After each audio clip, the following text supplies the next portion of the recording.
Seriously, did anybody else see Apple's iPhone 10 Bill Gates Windows 98 moment? You know that moment when Bill Gates was on stage with some other guy and they were introducing the Windows 98 operating system and it crashes on them on national television? Yeah, I know Apple came out with new iPhones today, and I'll talk about those in a few minutes, but seriously, did nobody else see the first iPhone 10 crash? It happens when Craig Federighi, or F, I'm just gonna call him Craig F from here on out, tries to unlock the first iPhone X with his face, and it fails. It's as easy as looking at it and swiping up. And, you know, let's try that again. Ho, ho, ho. Like the entire auditorium goes go to silent. backup here. Yikes, do you think anybody got fired for that or just severely reprimanded for that? But now Craig goes to the second iPhone, and when I look back at that footage, he looks incredibly nervous, and I'm pretty sure I would be too. Now, when I saw him wipe his face, I thought to myself, was that the problem? Was there like toast crumbs on his face, that this Face ID thing was so amazing that it picked up that I had some crumbs on his face, and that's why it didn't work the first time? Like, my first thought was, do I have to like do this, like rearrange my face a little bit? You know, when you're using Touch ID on your iPhone, sometimes it doesn't work, so you gotta move your thumb around. Do I have to like do one of these, do that, just to get the Face ID working? I don't know. But that's those are the thoughts that were running through my head when I was watching the keynote. But at the end of it all, everything worked, and I'm pretty sure he looks very, very glad in the shots after. But I'm kind of glad that it worked out for them, because it would just have been so incredibly embarrassing. Like, I have no idea. I'm trying to picture myself, if I was Bill Gates, on that stage, on CNN, watching my product just completely fluff out, just fail completely in front of like all these people. So these new iPhones, are they really that big of an upgrade? Well, it kind of really depends on the iPhone. So I'm going to talk about that. I'm also going to talk about my initial impressions of the new iPhones, as well as the most annoying thing about that entire presentation that I sat 2 hours for. But with the first thing, should you upgrade? That's probably the question that's on everybody's mind when they see new iPhones. The bottom line for me, and it's going to sound like I haven't given any thought to this whatsoever, but I have. I've done math to come to this conclusion, is that you've got an iPhone 6S and older, yeah, you probably should upgrade. You can. It'd be a good upgrade for you. If you've got a 7, then everything is just going to be marginal. Even with the iPhone X, it's going to be a marginal. It's like 1.4 times better, your iPhone X, than compared to your iPhone 7. Now, how did I come to this conclusion? Well, instead of making reviews over the last few months for this channel, I came up with a scoring system, because, you know, that is what I do.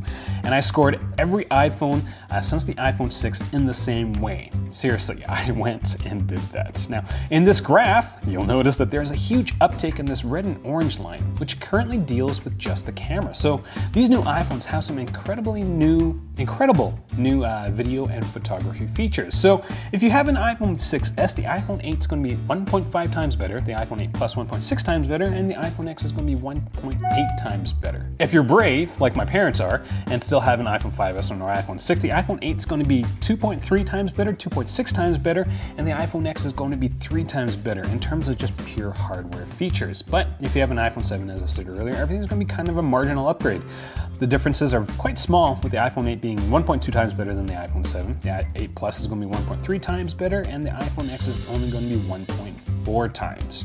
Now, all those numbers are just based on, you know, hardware features. It's just stuff on paper that I've just kind of went around and just rated everything based on how I use my iPhones. Now, there are a lot of like chip improvements, you know, 70% faster. There's all these cores that are high efficiency, high performance cores. I don't know what any of that stuff means. And most of the time that translates to, you know, an app opening a fraction of a millisecond faster. So I am planning on doing real world speed tests once the iPhones get released and I get them in my hands. I've figured out a pretty good way of testing that, so I'm pretty excited to do those videos, so do stay tuned. Now, as I mentioned a couple of minutes ago, the biggest change for the iPhone 8 and 8 Pluses and X's in terms of specs and features are the cameras. Now, I take a lot of photos and videos, so portrait lighting on top of the portrait's photo capability is going to be incredible, I think. 4K video is now at 24 frames per second or 60, whereas in before it was just at 30. You can still do 30 with the new iPhones. The slow motion camera now shoots at 1080p at 240 frames per second, which is an upgrade from 720p at 240 frames per second. And the newest camera, the infrared Face ID camera, is probably going to be one of the primary reasons why I will upgrade to the iPhone X. Mostly because everybody needs to be able to map their face to a crap emoji. The only other feature that stands out to me is, and it was just kind of like, I'm glad it's there, is the fast charging.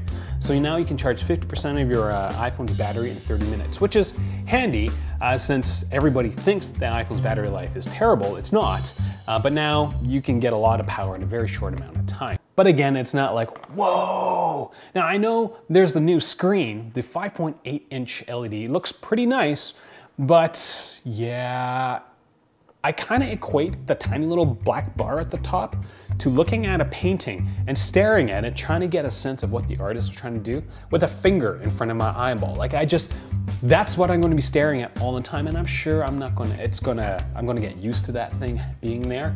But it's just, that's the thing that draws my eye when I see this new iPhone X. There's that black thing that's in the way. Oh. So those are kind of the features, the standout features of why I would upgrade based on kind of the hardware features in my scoring system. Now, on to some of the initial thoughts and some of the things that I was thinking about when I was watching this entire keynote, and I've got them kind of written down on my laptop. So now we've got the iPhone SE, we've got the iPhone 6s, we got the iPhone 7, we got the iPhone 8, now we have the iPhone X. So there's no 7s. What's going to happen with the 9? And is the iPhone 11 going to be an actual 11? Or an X1. I look at this progression of numbers and now it looks like a lineup from Samsung with all their variations of basically the Galaxy, right? Like, I'm pretty sure Steve Jobs is pissed off where he is right now. He's pretty pissed off that we went from this simple naming convention and then just completely flubbed it. The next thing that kind of stood out to me was augmented reality gaming. And I think augmented reality is going to be, one of those standout features for this next generation of iOS operating systems. Like it's going to be incredibly useful. Now, they don't really show that usefulness in these keynotes. They show like, this is the cool thing you can do. You get to hover over a table and look like a jackass while playing a game that's going to break your back. Seriously. Like I have a hard time fathoming. Like, I'm always hunched over my computer playing computer games. Now I gotta be hunched over a dining room table playing a computer game. Like, just look at that guy. He's just hovering over the table. Yeah, it's cool. You can zoom in and zoom out and the sound changes. But how, I'm face palming in my mind right now. I'm mentally face palming. I can't think of anything good to say about that. Now here's the thing that was kind of shocking to me is that one person out of 50,000 can unlock my phone with Touch ID. I thought it was supposed to be super secure, but one person in 50,000. Yes, they put that in the keynote. So I live in a city with the population's about 1.2 million people. There's probably more than that now. That means 24 people in my city can unlock my phone, statistically. That's hard for me to fathom that there's other people with my fingerprint, apparently, or close to my fingerprint that can unlock my phone. Now, with Face ID, I think they said it was 1 in 1 million. I guess that makes me feel better. But 24 people in my city could walk into my house and unlock my phone. Now, the last, thing I kind of noticed throughout the entire keynote was my hidden desire to become a talking crap emoji. Now with the Face ID camera, which I'll talk about next, they're able to map your face to all these emojis is what they're calling it now, which means I gotta map my face and my facial expressions to a crap emoji. That is something I never knew I wanted, but after seeing that feature being displayed in the Apple keynote, I want to be able to do that. And that is probably how I'm going to communicate with every one of my family members from now on, here on out. It's not going to be text, it's not going to be a video clip, it's going to be an animated crap emoji telling them what I think. It's going to be great. Now on to Face ID, and this is where this is the serious I'll get in this video, so I do applaud you for getting to this point, is that Face ID isn't going to seem like much right now with the iPhone X, but that technology is going to be put into everything else that Apple makes, and probably into anything else that, or I'm hoping that it gets put into almost everything else. And the reason for that I want that to happen is because it allows us to interact with devices without actually talking.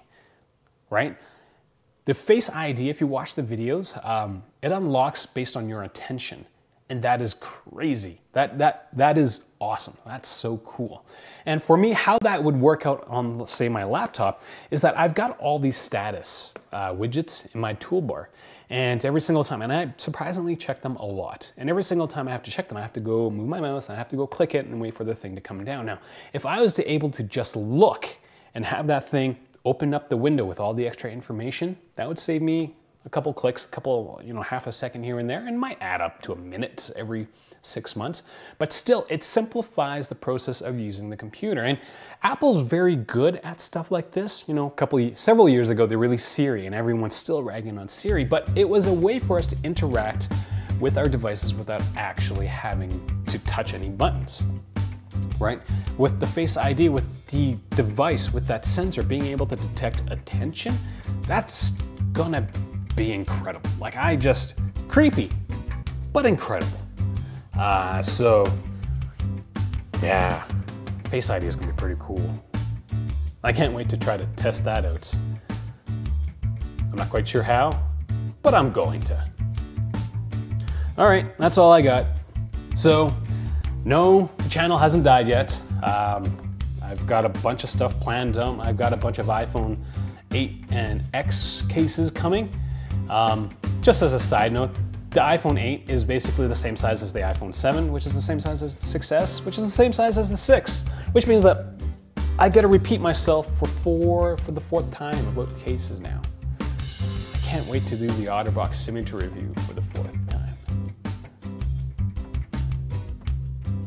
So I just finished the video and I realized I never told you guys what was the most annoying thing about that entire keynote. The most annoying thing for that keynote was my ability to buy a new AirPods case so that I can charge it wirelessly. Like, that just seems so obscene to me. For some odd reason, it just really does, because I paid $220 for this thing, and now I can upgrade the case so I can wirelessly charge it. And it's not like it's going to be like $20. I bet you anything, it's going to be like a $79.99 thing that I can buy for my Apple AirPods, so I can use AirPower to charge my AirPods. What a jip! Okay, now I'm done.